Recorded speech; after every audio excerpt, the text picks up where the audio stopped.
Sejam muito bem-vindos, chega mais, está no ar o Band Placar com oferecimento BandBet. Esse Band Placar, Berna, é especial semifinal. Opa! Sábado, vulgo amanhã, temos uma semifinal de um Mundial de Clubes ou da Copa Intercontinental, como você preferir falar, entre um brasileiro, o Flamengo, contra o Pirâmides, que é um time do Egito fundado em 2008, um time jovem, mas que já venceu Auckland City, classificou, venceu o Al Ahly, que a gente transmite aqui na Liga Saudita, venceu bem também. E agora enfrenta o Flamengo, que também já venceu um time nesse confronto no Derby das Américas, o time mexicano.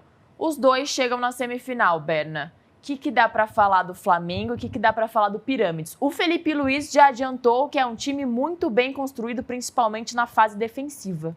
Exatamente. É um time que atua o Pirâmides, né? Só para a gente começar a falar sobre o adversário do Flamengo, sempre lembrando que a bola rola amanhã às 2 horas da tarde, no horário de Brasília, em Doha, capital do Catar. O Pirâmides é um time que joga de uma forma diferente em relação ao Cruz Azul, a equipe que enfrentou o Flamengo na última quarta-feira e foi derrotada pela equipe rubro-negra. Joga num sistema com 4 zagueiros, tá? É um time bom defensivamente, é um time que tem que ser respeitado, principalmente porque subjugou na final da Copa dos Campeões da África o Mamelodi Sundowns, time que deu trabalho ao Fluminense, por exemplo, no Super Mundial de Clubes disputado no final do ano, no meio do ano, melhor dizendo. Isso. Então, assim, esse time do Pirâmides também tem destaques ofensivos, né? O principal jogador da equipe é o centroavante, o congolês Mayele, que inclusive vai disputar a repescagem para a Copa do Mundo, né? A repescagem mundial em março do ano que vem. É o grande astro da seleção da República Democrática do Congo. E tem um Zico nesse time do Pirâmides. Tem. Em homenagem ao Galinho de Quintino, o pai desse jogador, Mostafa Zico, assim o chamou. É nome dele, Mostafa Zico, né? Claro que não é um jogador que tem 1/10 da categoria de Arthur Antunes Coimbra, um ídolo histórico do Flamengo, o maior ídolo da história do Flamengo, mas é um jogador importante que atua pelo lado esquerdo e bate falta também, não com a mesma qualidade do Galinho de Quintino. E tem um brasileiro também, o Everton, que fez fama no futebol do leste europeu e aí foi contratado ao Pirâmides. O Pirâmides, durante muito tempo, Isa, foi uma espécie de oásis no futebol egípcio, contratou jogadores a peso de ouro, inclusive o Keno jogou lá, hoje no Fluminense. Alberto Valentim foi técnico do Pirâmides também, então teve um grande investimento que já não existe mais, mas como eu disse, tem que respeitar, ganhou a Copa dos Campeões da África. Em contraponto, o Flamengo teve uma grande notícia nesta quinta-feira.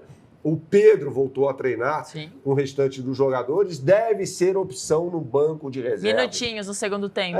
Dependendo do andamento do jogo, exatamente, né? O Bruno Henrique deve continuar sendo o centroavante do time, então dá pra gente imaginar o Flamengo sendo escalado com Rossi, Varela, Léo Ortiz, Léo Pereira e Alexandro. Tá. Pulgar, Jorginho, Arrascaeta, Carrascal, Samuel Lino ou Cebolinha, que tá entrando muito bem. É isso que eu ia falar. Mesmo o Samuel Lino e o Jorge Carrascal não terem jogando bem na quarta? Mas acho que pouca gente jogou bem, né? O Flamengo não jogou bem na quarta-feira. Né? O Pulgar jogou mal, tirando o Arrascaeta. Fez 2 gols ali, Pulgar foi mal, Jorginho foi mal. Sim. Do meio pra frente, tirando o Arrascaeta, acho que o Bruno Henrique teve alguns lampejos, o Cebolinha entrou muito bem. Muito bem. O Cebolinha tem entrado bem no time do Flamengo, né? Mas o Felipe Luiz gosta muito do Samuel Lino, que é um jogador que tem uma recomposição defensiva melhor do que a do Cebolinha. Afinal de contas, no Atlético de Madrid, ele jogou durante muito tempo como um ala pelo lado esquerdo no time treinado por Diego Simeone. Aponte sua câmera para o QR Code que está aqui em cima, hein? Porque é o seguinte, a BandBet já tem o mercado aberto para essa partida super importante para o Clube de Regatas do Flamengo neste sábado, neste final de semana, né? Então o que você vai fazer eu vou botar na tela para você a capa do site agora. Você vai fazer um scroll aqui para baixo e você vai em FIFA Intercontinental Cup. Está escrito em inglês, mas tudo bem, não tem problema nenhum. E você tem aqui o mercado aberto já para Flamengo e Pirâmides.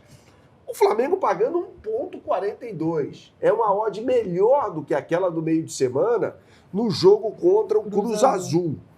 E um empate 4,71 com 6,87 para o time egípcio. Eu acho que vai dar Flamengo. Flamengo na final contra o PSG. Pode cravar. Pode cravar? Pode cravar. Então tá cravado. Pagando 1,42. Ó, de boa, hein? Para tamanho favoritismo do Flamengo, que vai para o jogo de número 77 na temporada, mas tem mais qualidade e mais investimento, muito mais, aliás, do que a equipe do Pirâmides. É de sexta-feira de semifinal. Não no campo, mas aqui no Band Placar, com oferecimento Bandbet, como você bem disse. Como eu prometi, né, Berna? É, isso aí. Vamos falar, então, da outra semifinal, que acontece no domingo. Na verdade, acontecem duas, mas a gente vai destacar o jogo entre Corinthians e Cruzeiro, jogo de volta, segundo jogo, que será disputado em Itaquera, Neoquímica Arena, fim da tarde ali, 6 da tarde ou 6 da noite, como você preferir e quem está em casa preferir. Berna, jogo importantíssimo, obviamente, é uma semifinal. Corinthians venceu na ida por 1-0, jogando bem.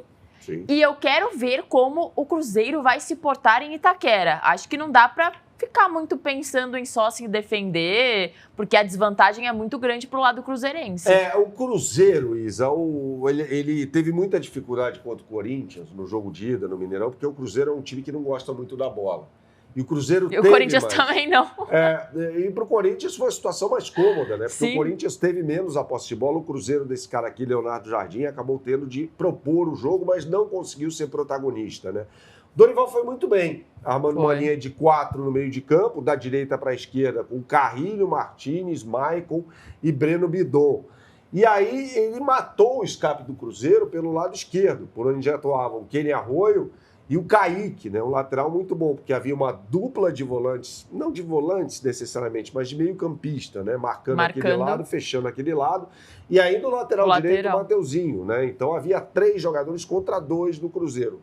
Só para dar uma ideia de como o Corinthians armou o seu sistema defensivo de forma muito competente. O Corinthians, como você bem disse, jogou bem, principalmente no primeiro tempo, e tem uma vantagem ampla no placar para conseguir chegar a mais uma final de Copa do Brasil. O Cruzeiro tem Wanderson de volta. Ele está recuperado de lesão, ele estava suspenso no jogo do Mineirão, mas eu acho que pelo lado esquerdo o técnico Leonardo Jardim vai manter o Kenny Arroio. Ou então entrar com o Sinisterra. Das duas, uma. Vale lembrar que o volante Lucas Romero está fora do time, está suspenso para mim por um cartão amarelo injusto recebido na partida contra o Corinthians. Mas a dupla de volantes dos Lucas será desfeita. Vai jogar com o Lucas Silva e muito provavelmente o Matheus Henrique. Ou Wallace. Então, Berna, esse cartão amarelo, acho que o Daronco viajou em vários aspectos na partida, mas ele também dá um cartão pro Memphis no primeiro tempo. Que não era pra dar. Totalmente sem necessidade, era tipo assim, tô dando aqui só pra vocês se controlarem um pouco, porque eu mesmo já perdi o controle da situação. Exatamente, né? Teve até aquele empurrão do Fabrício Bruno ali no André, né? No final do jogo, acho que era lance no mínimo para cartão amarelo, para expulsão. Foi uma agressão. Exatamente. Então, enfim, foi uma arbitragem ruim, na minha opinião, do Anderson Daronco. Mas vamos ao que interessa agora. A Bandbet tem as melhores oportunidades do mercado para você. Nesse grande jogo de bola entre Corinthians e Cruzeiro, vale lembrar que a vantagem, como disse a Isa, é do Corinthians, venceu no Mineirão por 1-0. Gol desse cara aqui do Memphis Depay. E o Dorival vai escalar o mesmo time? Eu acho que sim, eu acho que ele deve fazer isso.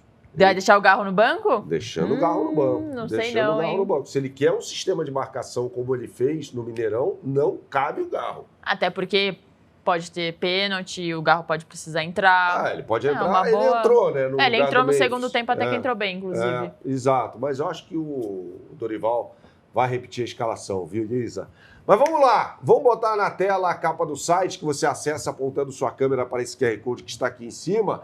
E logo na parte de cima, abaixo do logo da Bandbet, tem aqui o botão Copa do Brasil. E aí tem Corinthians e Cruzeiro. Olha só, Isa, tá muito equilibrado. O Corinthians pagando 2,66 para ganhar o jogo, não é para se classificar. O empate R$3 e o Cruzeiro 2,63 para ganhar o jogo. Eu acho que vai dar um empate nessa partida. Acho. 1-1. 1-1 e o Corinthians acaba se classificando. Você pode fazer um bet builder também e selecionar esse placar de 1-1, que eu acho que é um placar muito interessante para você selecionar. E no outro jogo, que vai ser disputado logo depois, o Fluminense está pagando 1,66 contra o Vasco da Gama. Lembrando que o Flu perdeu de virada ontem para o Cruz Maltino por 2-1, numa grande, fantástica atuação do garoto Ryan. Então é isso, né, Isa? A gente Quem fica vai por passar aqui. na outra semifinal? Acho que o Vasco. Acho que o Vasco vai passar. Acho eu. Segundo tempo muito bom ontem contra o Fluminense. Muito bom mesmo. Primeiro tempo do Fluminense, segundo tempo do Vasco da Gama. Fluminense não acabou aproveitando as oportunidades que teve na primeira etapa. O que você sempre fala por aqui? Jogue com responsabilidade, é só para maiores de 18 anos. Valeu a companhia, pessoal!